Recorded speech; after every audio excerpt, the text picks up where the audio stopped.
गुरु प्यारी संगत जी, राधा स्वामी। फिर से स्वागत है आज की नई वीडियो में, जिसमें हम आपके लिए लेकर आए हैं 7 मई को बाबा जी से पूछे गए कुछ नए सवाल और उनके बेहतरीन जवाब।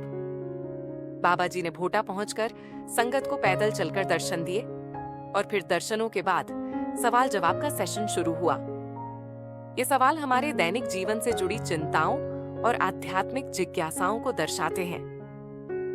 भोटा में हुए सत्संग और सवाल जवाब की खास बात यह है कि यहाँ पर पूछे गए प्रश्न और उनके उत्तर कुछ मजाकिया अंदाज में दिए गए और प्रश्नों के उत्तर को सुनकर पूरी संगत भी जोर जोर से हंस रही थी। आप संगत से निवेदन है कि वीडियो को पूरा देखने के बाद कमेंट में राधा स्वामी जरूर लिखें और अगर आपको यह वीडियो अच्छी लगे तो आप इस वीडियो को भी लाइक कर सकते हैं और दूसरी संगत के साथ शेयर भी कर सकते हैं। सवाल जवाब के मौके पर एक लड़के ने हंसी वाला प्रश्न किया।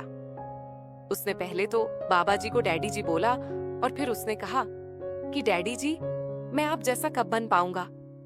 इस पर बाबा जी ने कहा कि बेटा, आप आकर यहाँ पर बैठ जाओ, यहाँ पर आप जैसों की जरूरत है। मैं तो चाहता हूँ कोई आप जैसा हमें मिल जाए जो इस गद्दी को संभाल ले। मैं तो पहले ही यहाँ से भागना चाहता हूँ। बाबा जी की बात सुनकर संगत हंसने लगती है।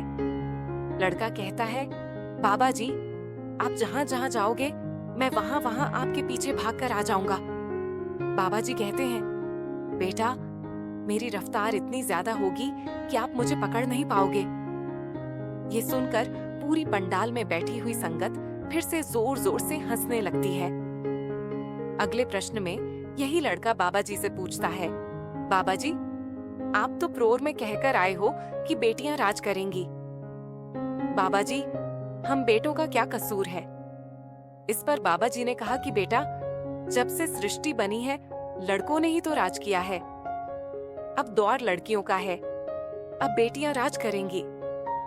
एक औरत ने बाबा जी से सवाल किया कि बाबा जी, आपका बहुत बहुत शुक्रिया कि आपने मुझे एक तो सास और एक परिवार बहुत ही अच्छा दिया हुआ है। और वह औरत कहती कि बाबा जी, मेरी सास कहती है कि मेरी बहू बहुत अच्छी है। तो बाबा जी आगे से कहने लगे कि बेटा, ये तो अच्छी बात है कि सास कह रही है कि मेरी बहू अच्छी है। बाबा जी मुस्कुराते हुए मजाक के लहजे में कहते हैं कि बेटा, आपको और क्या चाहिए।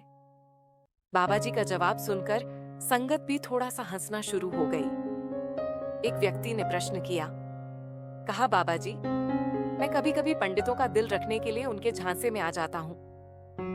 क्या बाबा जी ऐसा करना सही है। इस पर बाबा जी कहते हैं कि देखो बेटा, मेरी तरफ से कोई मनाही नहीं है। आपने जो करना है वह करें, पर हमें अपनी सोच समझ के अनुसार चलना है। हम ये याद रखें कि जो भी हमें हासिल होना है, हमें जो भी मिलना है, वह अपने अंदर से मिलना है, बाहर से कुछ हासिल नहीं होना। एक व्यक्ति ने प्रश्न पूछा, कहा बाबा जी, परमार्थ क्या है। इस पर बाबा जी कहते हैं कि बेटा, परमार्थ का अर्थ है परम अर्थ। जो हमें सच के साथ जोड़े उसे ही हम परमार्थ कहते हैं। हमारा परमार्थ है कि हमने मालिक के साथ जुड़ना है, उसको हासिल करना है। एक व्यक्ति ने बुजुर्गों से संबंधित प्रश्न पूछा। उसने कहा, बाबा जी, हम बुजुर्गों की सेवा कैसे कर सकते हैं। इस पर बाबा जी कहते हैं कि बेटा, बुजुर्ग तो हमारे प्यार के भूखे होते हैं। बुजुर्गों को धन दौलत की जरूरत नहीं होती, उन्हें धन दौलत नहीं चाहिए, उनको तो हमारा प्रेम चाहिए। फिर उसी व्यक्ति ने आगे प्रश्न किया, कहा, बाबा जी, मैं भजन सिमरन को वक्त नहीं दे पाता। कैसे हम अपने भजन सिमरन को ज्यादा वक्त दे पाएं। इस पर बाबा जी कहते हैं कि देखो बेटा, हम अपनी जिंदगी में हर एक काम जरूरत के अनुसार करते हैं। अब अगर हम देखें, हमें हमारी जिंदगी में भजन सिमरन की सबसे ज्यादा जरूरत है, पर हम उसे ही नहीं करते। जिस चीज ने हमें सब कुछ देना है, हम उसको पीछे छोड़ रहे हैं। किसी ने एक सवाल किया कि बाबा जी, अच्छाई और बुराई में क्या फर्क होता है। बाबा जी ने उसको बड़े प्यार से समझाया कि बेटा, हमें अच्छाई और बुराई का तभी समझ आ पाएगी जब हम अंदर से उस अवस्था में पहुंचेंगे। बाबा जी कहते, बेटा, दुनियावी तौर पर अगर देखें ना तो बुराई और अच्छाई का हमें तो अभी भी पता है। बाबा जी कहते, बेटा, हम अच्छा काम करें या बुरा काम करें, हमें पता तो चल ही जाता है।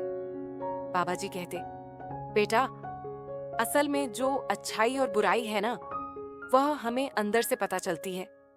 बाबा जी कहते, बेटा, अगर हमने उस अवस्था पर पहुंचना है ना, तो हमें ज्यादा से ज्यादा भजन सिमरन करने की जरूरत है। फिर उसी बहन ने सवाल किया कि बाबा जी, दया मेहर करना।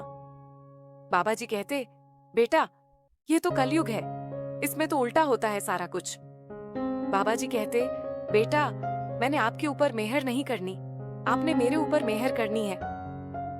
फिर एक व्यक्ति ने नामदान से संबंधित प्रश्न पूछा। उसने कहा, बाबा जी, मैंने नामदान लिया था। पहले पहले बहुत अच्छा लगता था, लेकिन अब जब भी बैठता हूँ तो बैठते ही नींद आ जाती है। इस पर बाबा जी ने कहा कि देखो बेटा, हमें तो बैठना है जैसे तैसे, हमें अपनी बैठक पूरी करनी है, अपने भजन सिमरन को वक्त देना है। अगर वक्त नहीं देंगे तो कैसे निभेगा? देखो, जैसे हमारे रिश्तेदार हैं, अगर हम रिश्तेदार को वक्त नहीं देंगे तो क्या वो रिश्ते निभा पाएंगे? नहीं ना। ऐसे ही अगर हम अपने भजन सिमरन को वक्त नहीं देंगे तो यह भी नहीं निभा पाएगा। आज की वीडियो आपको कैसी लगी, हमें कमेंट सेक्शन में बताएं। अगर ये वीडियो आपकी जिंदगी में थोड़ी सी वैल्यू ऐड कर पाई तो आप इस वीडियो को लाइक करें और कमेंट सेक्शन में राधा स्वामी लिखकर हमें कुछ सुझाव भी दे सकते हैं। और इसके साथ अगर आप चैनल पर नए हैं तो चैनल को भी सब्सक्राइब करें।